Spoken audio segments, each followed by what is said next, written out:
அனைவருக்கும் வணக்கம். நான் உங்கள் அன்பு சினிமுத்தராஜன் பேசுகின்றேன். ஐயன் திருவள்ளுவர் அவர்கள் ஏறக்குறைய 2051 ஆண்டுகளுக்கு முன்பே திருக்குறளை எழுதியிருக்கிறார்.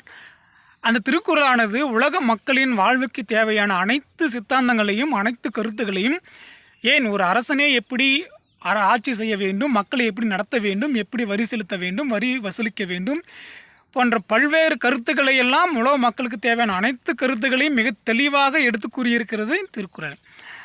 அப்படிப்பட்ட திருக்குறள் 19ஆம் நூற்றாண்டு முன்பு வரை பாமர மக்களிடத்திலோ இல்லைய அறிஞர்களிடத்திலேயோ இல்லை மாணவர்களிடத்திலேயோ எடுத்து செல்லப்படவில்லை. ஆனால் 19ஆம் நூற்றாண்டிற்கு பிறகு திருக்குறள் இல்லாத இடமே இல்லை என்று சொல்லலாம். திருமண அழைப்புதல் முதல், அரசு அலுவலகங்கள் முதல், கோயில் கல்வெட்டுகள் முதல், கோயில் சுற்றுச்சுவர் முதல், பள்ளி சுற்றுச்சுவர் முதல் அனைத்து இடங்களிலும் திருக்குறள் ஆதிக்கம் செலுத்துகின்றது.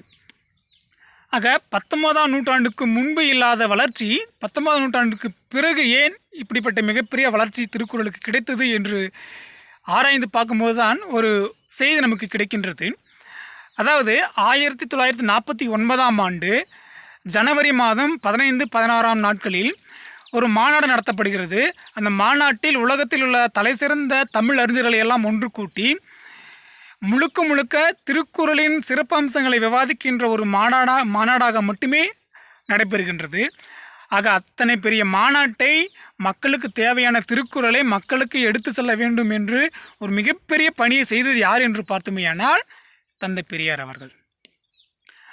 ஆக தந்தை பெரியார் அவர்கள் திருக்குறள் மாநாட்டை நடத்தியதன் மூலமாகத்தான் இன்று திருக்குறள் என்பது பாமர மக்கள் என்று சொல்லக்கூடிய படிப்பறிவில்லாத மக்களும் திருக்குறளை மேற்கோள் காட்டி இன்றைக்கு ஒரு செய்தியை பரப்புகின்ற அளவுக்கு திருக்குறளானது புகழடைந்திருக்கின்ற.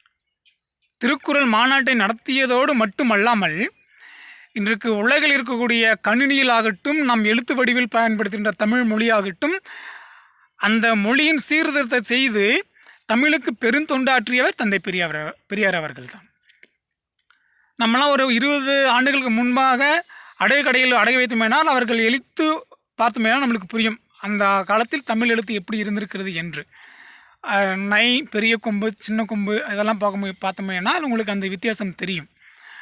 அப்படி தமிழுக்கு திருக்குறள் மாநாட்டையும் தமிழ் எழுத்து சீர்திருத்தத்தையும் செய்த பெரியார் ஏன் தமிழை காட்டு மிராண்டி தமிழ் என்று சொன்னார் என்று பார்த்தோமேனால், தமிழில் புறநானூறு, அகநானூறு, கலித்தொகை, ஐங்குறுநூறு என்று பல்வேறு நூல்கள் மக்களுக்கு தேவையான கருத்துக்களை, அறக்கருத்துக்களை, மக்களை நல்வழிப்படுத்துகின்ற கருத்துக்கள் ஏராளமாக பொதிந்து கிடக்கின்ற நூல்களையெல்லாம் விட்டுவிட்டு வெறும் புரட்டு கதைகளையும் வாழ்க்கைக்கு தேவையில்லாத மக்களை ஒரு சீர்கேடான வழிக்கு செலுத்துகின்ற பெரிய புராணத்தையும் கம்பராமாயணத்தை மட்டுமே தமிழினுடைய நூல்களாக எண்ணிக்கொண்டு அதை மட்டுமே மக்கள் போற்றி தெருக்கூத்து நாடகமாகவும் பல்வேறு வழியில் கம்பன் கழகம் போன்ற செய்திகளின் மூலமாக கழகங்கள் மூலியமாக கம்பராமாயணத்தையும் பெரிய புராணத்தையும் மட்டுமே மக்கள் மத்தியில் திணித்து கொண்டிருக்கின்ற போக்கைத்தான் பெரியார்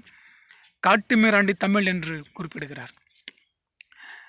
அப்படி தந்தை பெரியார் அவர்கள் மீது பல்வேறு விமர்சனங்கள் இருந்தாலும் அதையும் தாண்டி ஏன் இன்று உலகம் முழுவதும் பெரியாரை ஏற்றுக்கொள்கிறார்கள், பெரியார் போற்றப்படுகிறார், பெரியாருடைய சித்தாந்தங்கள் ஏற்றுக்கொள்ளப்படுகிறது.